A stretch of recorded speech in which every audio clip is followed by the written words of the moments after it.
ಇವತ್ತಂತೂ ಸಪ್ಪೆ ಡೇ ಅನ್ಕೊಳ್ಳಿ. ಕೂತ್ಕೋ ಮಲ್ಕೋ, ನಿದ್ದೆ ಬಂದಿಲ್ಲ ಅಂದ್ರೆ ಒದ್ದಾಡು. ಇವತ್ತು ವೆದರ್ ತಣ್ಣಗೆ ಚೆನ್ನಾಗಿದ್ರು ಏನೋ ಮಿಸ್ ಹೊಡಿತಿದ್ಯಲ್ಲ ಅಂತ ಅನಿಸ್ತಿತ್ತು. ಇರೋ 2 ಫೋನಲ್ಲಿ ಒಂದು ಫೋನ್ ಚಾರ್ಜಿಂಗ್ ಇಲ್ದಿರ ಮಲ್ಕೊಂಡ್ಬಿಟ್ಟಿತ್ತು, ಇನ್ನೊಂದು ಫೋನ್ ಅಂತೂ ಆಲ್ಮೋಸ್ಟ್ ನಿದ್ದೆಗಣ್ಣಲ್ಲಿತ್ತು ಅನ್ಕೊಳ್ಳಿ. ಇವತ್ತಂತೂ ಆಲ್ಮೋಸ್ಟ್ ಕರೆಂಟೇ ಇರ್ಲಿಲ್ಲ. ಚಿಗರಳ್ಳಿ ಕ್ರಾಸ್ಗೆ ಹೋಗಿ ನಮ್ ರೆಗ್ಯುಲರ್ ಟೀ ಶಾಪ್ ಅಲ್ಲಿ UPS ಇತ್ತು, ಕೇಳ್ಕೊಂಡು ಅಲ್ಲೋಗಿ ಚಾರ್ಜಿಂಗ್ ಇಟ್ಟಿದ್ದೀನಿ. ಇವಣ್ಣ ನೋಡಿ ಗಾಯ್ಸ್, ಟೀನ ಸಾಲಾನು ಕೊಡ್ತಾರೆ, ಟೀ ಶಾಪ್ ಅಲ್ಲಿ ಫೋನ್ ಚಾರ್ಜಿಂಗ್ ಇಡಕ್ ಪರ್ಮಿಷನ್ ಕೊಡ್ತಾರೆ. ನಾನು ಅಲ್ಲೇ ಒಂದ್ ಕಪ್ ಟೀ ಕುಡ್ದು ಸ್ವಲ್ಪ ಫೋನ್ ಚಾರ್ಜ್ ಆದ್ಮೇಲೆ ಮನೆಗೆ ಹೋದೆ. ಅಲ್ಲಿ ನೋಡಿದ್ರೆ ಅಲ್ಲೂ ಟೀ ರೆಡಿ ಆಗಿತ್ತು. ಆಚೆ ಕುಡ್ಕೊಂಡ್ ಬಂದಿರೋದು ಗೊತ್ತಾದ್ರೆ ಅಷ್ಟೇ ಕತೆ ಅಂತ ಆ ಟೀನು ಕುಡ್ದೆ. ಇನ್ನ 2 ದಿನ ಇರೋದು ಇಲ್ಲಿಂದ ಹೊರಡಕ್ಕೆ. ನಾನಿನ್ನ ಲಗೇಜ್ ಪ್ಯಾಕಿಂಗ್ ಸ್ಟಾರ್ಟ್ ಕೂಡ ಮಾಡಿಲ್ಲ, ಮೂಡ್ ಕೂಡ ಇರ್ಲಿಲ್ಲ.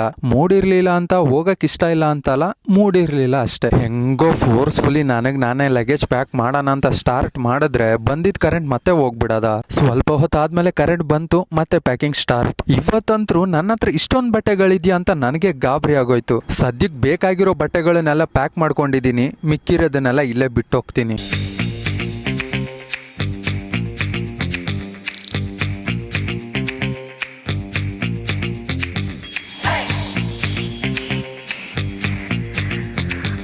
ನಾನು ಮೊನ್ನೆ ವ್ಲಾಗಲ್ಲಿ ಒಂದು ಮಾತು ಹೇಳಿದ್ದೆ, ನೆನಪಿದ್ಯಾ? ನನಗೆ ಕಾಲು ಮೆಸೇಜಸ್ ಬಂದರೆ ಇದೇ ಜಾಗದಲ್ಲಿ ಬಂದು ಕೂತ್ಕೊಳ್ತೀನಿ ಅಂತ. ಇವತ್ತು ಬೆಳಗ್ಗೆ 11 ಗಂಟೆಗೆ ಫೋನಲ್ಲಿ ಮಾತಾಡ್ತಾ ಬೈಕ್ ಕೀನ ಇಲ್ಲೇ ಬಿಟ್ಬಿಟ್ಟು ಹೋಗ್ಬಿಟ್ಟಿದ್ದೆ. ಇವಾಗ ಮಧ್ಯಾಹ್ನ 3 ಗಂಟೆಗೆ ಹುಡ್ಕೊಂಡು ಬಂದಿದ್ದೀನಿ, ಇಲ್ಲೇ ಇದೆ. ಯಪ್ಪ ದೇವ್ರೆ, ಕಾಪಾಡ್ಬಿಟ್ಟ. ಚಿಗರಳ್ಳಿ ಕ್ರಾಸ್ ಅಲ್ಲಿ ನಿಂತ್ಕೊಂಡಿರ್ಬೇಕಾದ್ರೆ ಪ್ರಹ್ಲಾದ್ ಫೋನ್ ಮಾಡಿ ನಾನು ನಿನ್ನ ನೋಡ್ದೆ, ಬಸ್ಸಲ್ಲಿ ಇದ್ದೀನಿ ಅಂತ ಹೇಳ್ದ. ಆ ಬಸ್ ಇದೆ ನೋಡಿ. ಮತ್ತೆ ಯಾವಾಗ ಸಿಗ್ತೀವೋ ಏನೋ ಅಂತ ಅನ್ಕೊಂಡಿದ್ದೆ, ಇವತ್ತು ಸಿಗ್ದ. ಬಟ್ ಏನೋ ಅರ್ಜೆಂಟ್ ಕೆಲಸ ಅಂತ ಹಂಗೆ ಹೋಗ್ಬಿಟ್ಟ. ಆಲ್ಮೋಸ್ಟ್ ಲಗೇಜ್ ಎಲ್ಲ ಪ್ಯಾಕ್ ಮಾಡಿ ನೆಟ್ವರ್ಕ್ ಇರೋ ಪೆಟ್ರೋಲ್ ಬಂಕ್ ಹತ್ರ ಬಂದು ಇವತ್ತಿನ ವ್ಲಾಗ್ ವಿಡಿಯೋನ ಎಡಿಟ್ ಮಾಡ್ತಿದ್ದೀನಿ. ಎಡಿಟ್ ಮಾಡಾದ್ಮೇಲೆ ಸೀದಾ ಮನೆಗೆ ಹೋಗಿ ಮಲ್ಕೊಳ್ಳೋದು. ಇವತ್ತಿನ ವ್ಲಾಗ್ ಅಲ್ಲಿ ಇದ್ದಿದ್ದ ಸಮಾಚಾರ ಇಷ್ಟೇ. ಮತ್ತೆ ಸಿಗ್ತೀನಿ ಮುಂದಿನ ವ್ಲಾಗ್ ವಿಡಿಯೋ ಅಲ್ಲಿ. Till then take care. ಜೈ ಭೀಮ್, ನಮಸ್ಕಾರ.